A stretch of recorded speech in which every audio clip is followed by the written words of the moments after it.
crew. How are you? Today, we are going to really focus on events that are going to get us to the slide that you see in front of you, right? And that slide is about how did we get here, right? We need to try to understand, especially in the beginning of the 20th century, how it is that we ended up into a war that cost 50 million lives, and that's World War II. And without the end of World War I, we wouldn't get into a World War II situation. So let's talk a little bit about how did we get here. And in order to do that, we need to look at this essential question. So naturally, I would encourage you to pause and to write down today's essential question. In what ways was the Treaty of Versailles built for sustainable peace? And in what ways was it created as a form of revenge? And as you're writing the question, you'll see this is one of the halls in the Palace of Versailles, which is where the treaty was negotiated. So we're going to briefly talk about the treaty process. You're going to be looking at some documents that highlight what information is in the treaty as well. As we go through today's brief screencast, I hope that you will really start thinking about the events that caused World War I to break out, and then what Wilson's goals were for what the world would look like after the war was over. Those are his 14 points. So my hope is that you're going to start really to be able to connect all of those dots together, because that is truly the overarching lesson in this unit. So let's begin on the treaty process. It all kicks off in January 1919. Now we'll backtrack. One of the very first things we did in this unit is we watched Shell Shocked, which is the overview video that talks a little bit about why World War I broke out and the U.S.'s role, and then it focuses on the end. So I'm just going to briefly revisit the fact that on November 11th, 1918, both sides in the war put down their weapons. And that's when we had an armistice. And an armistice means a putting down of weapons. And today, of course, we celebrate Veterans Day on November 11th every year. With that said, when the war is essentially over in November of 1918, a treaty has to begin being negotiated. And so that treaty process begins in France in January of 1919. And it is decided to hold that treaty just outside of Paris, at one of the most famous palaces in all of Europe, called the Palace of Versailles. So typically, when a treaty is negotiated, you invite certain dignitaries, and oftentimes those are not leaders of a country, but rather representatives of that country, like an ambassador, in our case, like a secretary of state. Treaties would oftentimes be negotiated by them. In this case, however, that doesn't necessarily happen, and we're going to talk about that here briefly. Wilson has some pretty clear, distinct goals. His 14 points are what he intends to bring into this conversation. It's a pretty quick turnaround time, right? The war ends in November. January is when the treaty process begins, the process of negotiation. And so Wilson kind of feels like he has a game plan already ready to go, knows what he wants to do. But not all of the leaders in Europe felt the exact same way. And I want to liken it to our study of the Civil War. Right, you have Abraham Lincoln, who we called the gentle parent, right? Somebody who believed that the South had already been punished heavily enough through war, through death, through the burnings of fields and the destruction of an economy. And so he felt that as a result, there was no need to further punish the South. And yet there were radical Republican Reconstructionists in Congress who felt that that the South needed to be punished, right?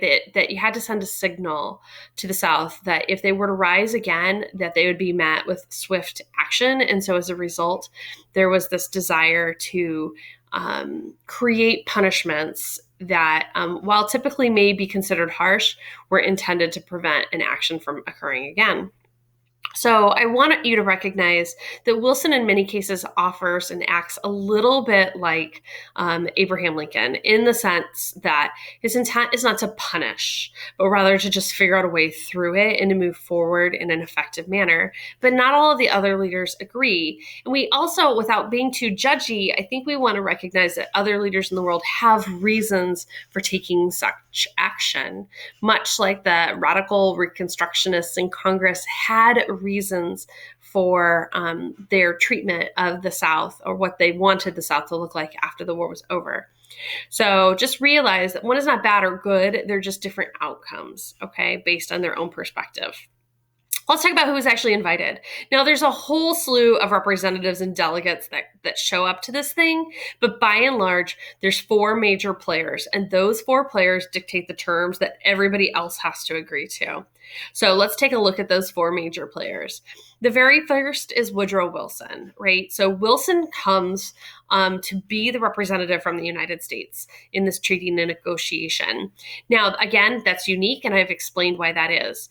But let's also tack on to that the fact that while the president has the right to negotiate a treaty under Article 2 of the U.S. Constitution, he has to have that treaty ratified by the United States Senate, which is part of Article 1 of the U.S. Constitution. So whatever treaty Wilson decides to participate in this case, the Treaty of Versailles, he's got to bring that back to the U.S. Senate and ask for their final approval.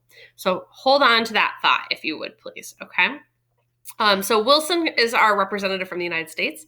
From Great Britain, it's David Lloyd George, who is the prime minister. From France, it's Georges Clemenceau. And from Italy, it's Vittorio Orlando, who was the prime minister. So we have 4 countries here, the United States, Great Britain, France, and Italy, that are involved in the treaty process.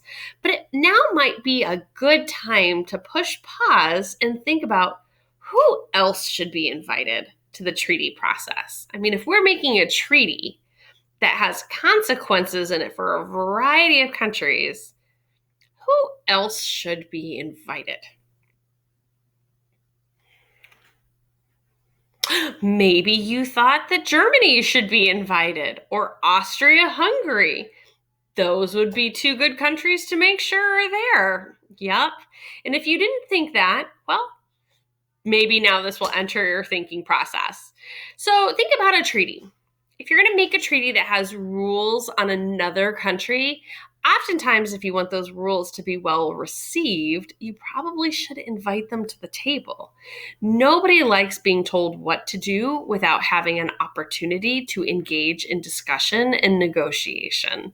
So otherwise, the information isn't received quite as well. So recognize that right off the bat.